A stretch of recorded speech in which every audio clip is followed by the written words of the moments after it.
माझ्या प्रिय भक्तांनो, जीवनात कधीच स्वतःला एकटं समजू नका.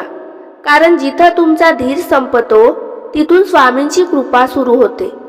अनेक वेळा तुम्ही मनापासून प्रयत्न करता पण यश मिळत नाही.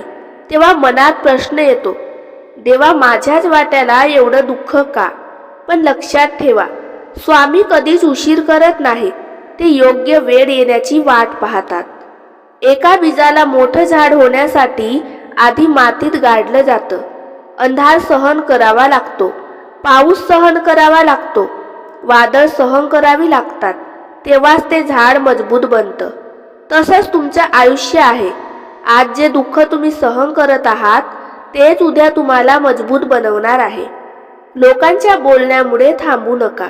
जगात प्रत्येक यशस्वी माणसाला सुरुवातीला वेडा म्हटलं गेलं आहे, पण त्यांनी एकाचं ऐकलं नाही. स्वतःवर विश्वास ठेवला. तुम्हीही स्वतःवर विश्वास ठेवा, कारण स्वामींना तुमच्यातली ताकद दिसते, जी कदाचित तुम्हालाही दिसत नाही. तुमच्या आयुष्यात कितीही अपयश आलं तरी हार मानू नका, कारण नदी कधीच एका दगडामुळे थांबत नाही. ती स्वतःचा नवीन मार्ग तयार करते. तसंच तुम्हीही परिस्थिती बदलण्याची ताकद ठेवा. रडत बसू नका, उठून सुरुवात करा. स्वामी सांगतात, ज्यांचं मन स्वच्छ असतं त्याचा मार्ग मी स्वतः तयार करतो.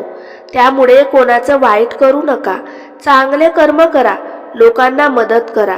कारण तुमची खरी संपत्ती पैसा नाही, तर तुमचं चांगुलपण आहे.